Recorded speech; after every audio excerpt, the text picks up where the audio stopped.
ভিক্ষুক রাস্তা দিয়া যায় আর জমিদারের পুত্রবধূও যায়। একজন সামনের থেকে আসতেছে, একজন সামনের দিকে যাইতেছে। দুইজনের ক্রসিং এর সময় ভিক্ষুকের গায়ের কাদা জমিদারের পুত্রবধূর গায়ে লেগে গেছে। সে দুনিয়া আন্ধার করে ফেলছে, স্বামীকে ডাইকা নিয়ে আসছে, বলছে ভিক্ষুক আমার কাপড় নষ্ট করে দিছে। সে শুধু ভিক্ষুক ছিল না, বৃদ্ধ ছিল। বৃদ্ধ ছিল না শুধু, জীর্ণ ছিল, শীর্ণ ছিল, শরীরে কাপড় ছিল না, ফাটা চিরা কাপড় ছিল, পায়ে জুতা ছিল না, পেটে ভাত ছিল না। জমিদারের পুত্র সইতে পারে নাই, যৌবনী শক্তি সয়তো সয় কি কইরা তার স্ত্রীর গায়ে ভিক্ষুকের কাদা, বস সমগ্র শক্তিকে হাতে জমা করা একত্র করে বৃদ্ধের গালে বসায় দিছে। বৃদ্ধ কিচ্ছু বলে নাই, শুধু উপরের দিকে তাকায় দুই তিনটা শব্দ উচ্চারণ করছেন। শব্দগুলা হলো ইয়া মান লা তারা হলো ওয়ুন, ও আল্লাহ চোখে দেখা যায় না, ও তারা কুল্লা শাই, তুই সব দেখিস, ফারা তারা মা বি, তুই কি দেখিস না আমার সাথে কি ঘটতেছে, এটা কি দেখিস না? বলতে দেরি যুবক, মরতে দেরি হয় নাই। জমিদার চলে আসছে, প্রতিশোধ নিবে। বৃদ্ধের একদিকে মুস্কি হাসি, একদিকে বলতেছে প্রেমের খেলা এমনই হয়। জিজ্ঞাসা করছে কিসের প্রেমের খেলা রে? বলছে ওর প্রেমিকার গায়ে আমার কাদা লাগছে, পায়ের কাদা লাগছে, ও সইতে পারে নাই, যৌবনী শক্তি দিয়ে আমার বৃদ্ধ গালে বসায় দিছে। আমাকেও একজন ভালোবাসে, সেও সইতে পারে না, সেও সইতে পারে না, ও তো থাপ্পড় দিয়া ক্ষান্ত, সে জান নিয়ে নিছে, জান। যারাই আমরা অস্তিত্ব লাভ করছি বা যাদেরই আমাদের বর্তমানে আমরা উপস্থিত বা অস্তিত্ব আছে, এবং অস্তিত্বের সাথে যত জিনিস সংযুক্ত আছে, অস্তিত্বের সাথে প্রত্যেক মানুষের কিছু না কিছু সংযুক্ত আছে। হায়াত আছে, আমার দেহটা আছে, আবার কমবেশি মালও সবার আছে, এরকম শত সম্পর্ক আছে। যা কিছু আল্লাহ আমাদেরকে দিয়েছেন, সর্বকিছুর উদ্দেশ্য হলো যে প্রত্যেকে যেন আল্লাহকে রাজি করে।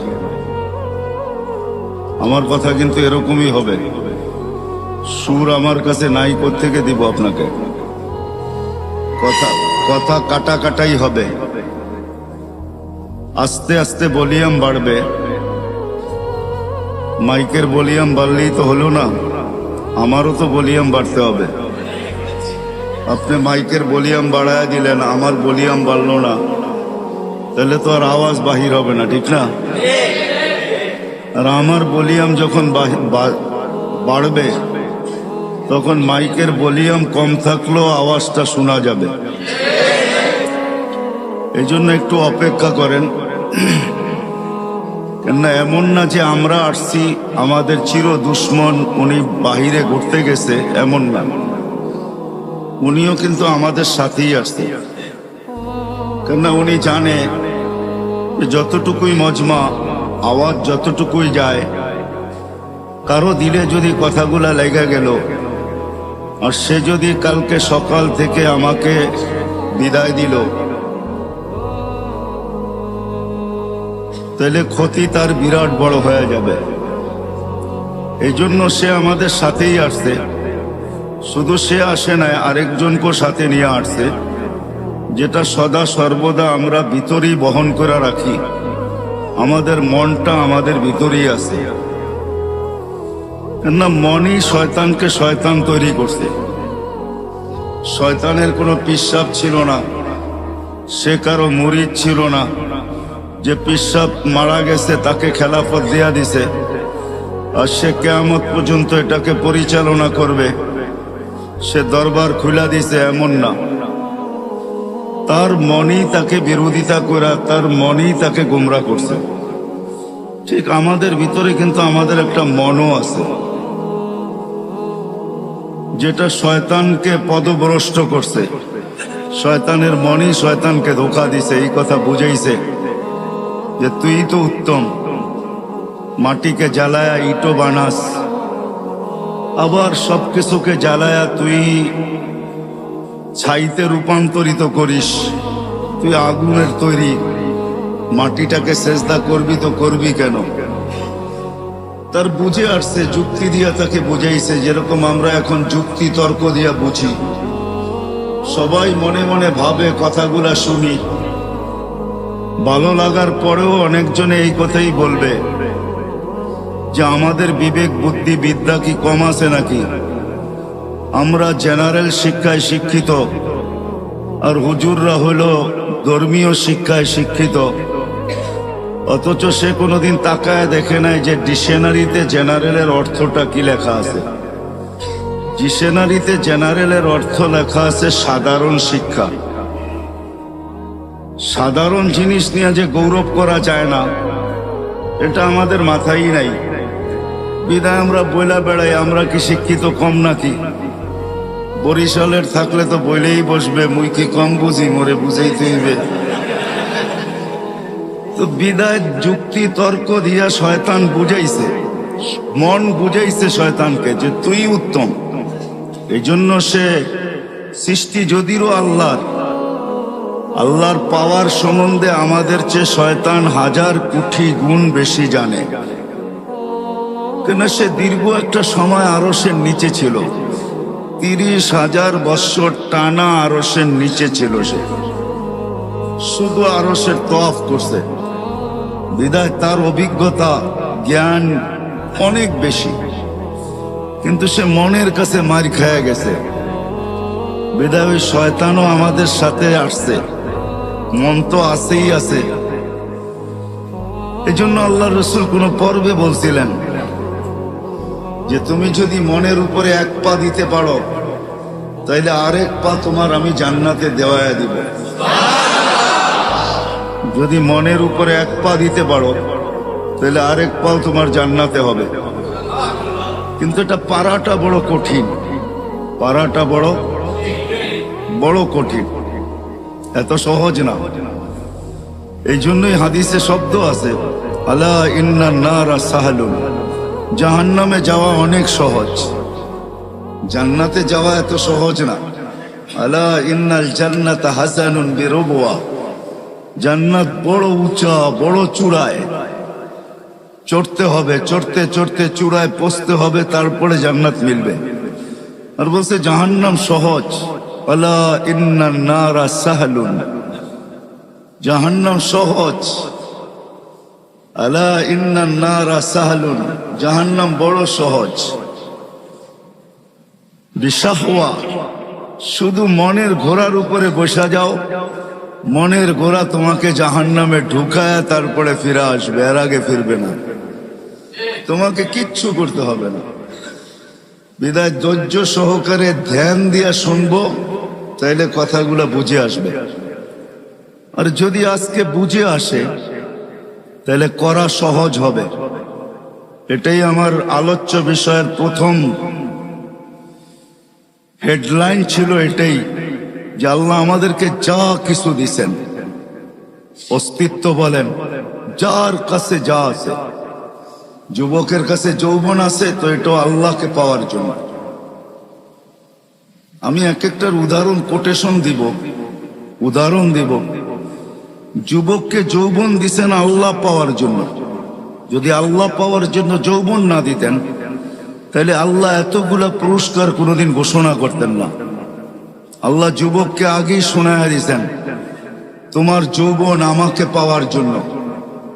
পাইলে কি হবে মালিক? তোমার জন্য এখন থেকেই আমি আরশের নিচে গ্যালারি বানাইতে শুরু করব। নর্মাল গ্যালারিরা, super deluxe gallery, normal gallery না। স্টুডিয়ামে নর্মাল গ্যালারিও থাকে, আবার সুপার ডিলাক্সও থাকে। সুপার ডিলাক্স যেটা হয়, ওটার ভিতরে চেয়ারও আলাদা, এসিও লাগানো থাকে, দেখতে অসুবিধা হইলে প্রজেক্টরও থাকে। কি বলেন, বুঝাইতে পারতেছি? দেখতে যদি কোনো যুবকের অসুবিধা হয় তো প্রজেক্টর থাকে। আবার ওটার ভিতরে খাওয়া দাওয়াও থাকে। একটু পর পর জিজ্ঞাসা করে চা খাবেন, একটু পর পর জিজ্ঞাসা করে পানি লাগবে, কেননা খাদেম থাকে তো, কেননা সুপার ডিলাক্স ওরকম টিকিট নিয়ে ঢুকছে, বিদায় ওটার ভিতরে সমস্ত ব্যবস্থা থাকে। কোথাও কোথাও এমনও থাকে যে কনভেন্স পর্যন্ত বাড়ির থেকে গাড়িতে নিয়ে যাবে, আবার গাড়িতে বাড়ি পৌঁছায় দিবে। আবার এদের জন্য সিকিউরিটিও থাকে, এদের গেটও ভিন্ন থাকে। এরা সাধারণ গেট দিয়ে ঢোকে না, এদের জন্য গেটই ভিন্ন। সব কিছুর ভিতরে পার্থক্যতা থাকে। তো যুবককে যে যৌবন দিছেন, এটা আল্লাহকে পাওয়ার জন্য দিছেন। এই জন্য আল্লাহ ঘোষণা দিছেন, যুবক যৌবন আমাকে পাওয়ার জন্য, নাইলে তোমাকে আমি যৌবন দিতাম না। আমরা ভাবি যৌবন মনে হয় অন্য কাজের জন্য দিছেন। না না না না, বাহিরের লাউড স্পিকার খোলা, বিদায় এত কথা ইঙ্গিতে এত কথা বুঝানো যাবে না, নাইলে চোখে আঙ্গুল দিয়েও বুঝানো যেত। যৌবন আল্লাহ এই জন্য দেন নাই যেই জন্য আমরা ভাবি। যুবকরা যেটা ভাবে এই জন্য যৌবন দেন নাই, আমাদের সমাজ যেটা বলে এই জন্য যৌবন দেন নাই, যে কিছু করলে তো এই বয়সেই করবে। প্রবাদ বাক্য আমাদের আছে সচরাচর, মা বাবাও বইলা বেড়ায় কখনো কখনো যে যুবক তো এই বয়সেই তো কিছু করবে, ঠিক না? এই বয়সে যৌবন কিছু করার জন্য দেন না, আল্লাহকে পাওয়ার জন্য দিচ্ছেন। এই জন্যই আল্লাহ বুঝাইতে চাইতেছে, যুবক তোমার যৌবন আল্লাহকে পাওয়ার জন্য। তুমি আল্লাহকে পাওয়ার জন্য যৌবন দিছি, তো ঘোষণা দিতেছেন তুমি আল্লাহকে যদি পায়া যাও তো তোমার জন্য আমি আজকের থেকেই শাবুন নাশা ফি সাবআতুন ইয়াযিল্লুহুমুল্লাহু তাহতা দিল্লি ইয়াউমা দিল্লু শাবুন নাশা ফি ইবাদাতিল্লাহ। আল্লাহ বলতেছেন তোমাকে আমার আরশের নিচে কিয়ামতের দিন সুপার ডিলাক্সে আমি জায়গা দিব। শুধু ডিলাক্স না, সুপার ডিলাক্স। তোমার জন্য এই গ্যালারি তৈরি হবে। যুবকের যৌবনও আল্লাহকে পাওয়ার জন্য, রূপসীর রূপও আল্লাহকে পাওয়ার জন্য। বলতে বলতে যদি বলা যায় তাহলে দারিদ্রের দারিদ্রতাও আল্লাহকে পাওয়ার জন্য। কেননা গরিবের ঘরের দুয়ারে জান্নাত লুটুপুটু খায়, গড়াগড়ি খাইতে থাকে। এই জন্য আল্লাহ রসুল বুঝাইছেন গরিব, বলছে হ্যাঁ গরিব, বলে কোনো চিন্তা নাই, আমিনু আলা রব্বিকুম সল্লু খামসাকুম সুমু শাহরাকুম মুতু ওয়াদখুলু জান্নাতা রব্বিকুম। ঈমানটা বানাও, নামাজটা ঠিক করো, রোজাটা রাখো, মরতে দেরি, জান্নাতে যেতে দেরি হবে না। তারপরে পুরস্কার দিছেন। কেমন পুরস্কার? দুনিয়ার আধিপত্য হাজারো মানুষের হাতে, হাজারো শ্রেণীর হাতে। শ্রেণী বলা যায়, মানুষ না, হাজারো শ্রেণীর হাতে দুনিয়ার আধিপত্য। বাড়িওয়ালার ভাবি ভিন্ন, ঠিক না? কি বলেন? হ্যাঁ, যদিও খুদলে নিচে এখনো পানি পাওয়া যাবে কামরাঙ্গীর চরে। রাগ হয় না, কিন্তু বুঝানোর জন্য বলতেছি, পায়ে হাত রাখি। কেননা 30 হাত গভীর ছিল, এখানে 40 হাত গভীর ছিল। কামরাঙ্গীর চর যখন পড়তাম তো বর্ষার যুগে তো এই পুরাটা চরই আমাদের চোখের সামনে ভাসত। আজকের কথা বলতেছি না, সেই 86-র কথা বলতেছি। তো পুরাটা চরই তো চোখের সামনে ভাসত, বাসমান। তো বাড়িওয়ালার ভাবি ভিন্ন। তো হাজারো শ্রেণীর হাতে এখন দুনিয়ার আধিপত্য, ঠিক না? মার্কেটওয়ালা হলে তো কোনো কথাই নেই, ঠিক না? আমি আপনাদের এখানের একজন লোককে চিনি যে এখানের মার্কেটের মালিক। আপনাদের এখানে হবে না হয় কালীগঞ্জ হবে, মনে হয় এইখানেই হবে, কামরাঙ্গীর চরেই। উনি আমেরিকাতে থাকে, এইখান থেকে টাকা যায়, ওইখানে বসে আরামে থাকেন, কিচ্ছু করেন না। জিজ্ঞাসা করলাম কিছু করেন না, কিভাবে চলেন? হুজুর চিন্তা করেন না, আমার মার্কেটের দোকান আছে তো 50-60টা দোকান আছে, যা ভাড়া আসে ওটা দিয়ে আমার চলে যায়। তো যেটা বুঝাইতেছিলাম, হাজারো শ্রেণীর হাতে দুনিয়ার আধিপত্য। আমি বিভক্ত দেখাইতেছি না, কিয়ামতের দিন আধিপত্য হবে গরিবের হাতে। কিয়ামতের মাঠের সর্দার গরিব, কিয়ামতের মাঠের আধিপত্যওয়ালা গরিব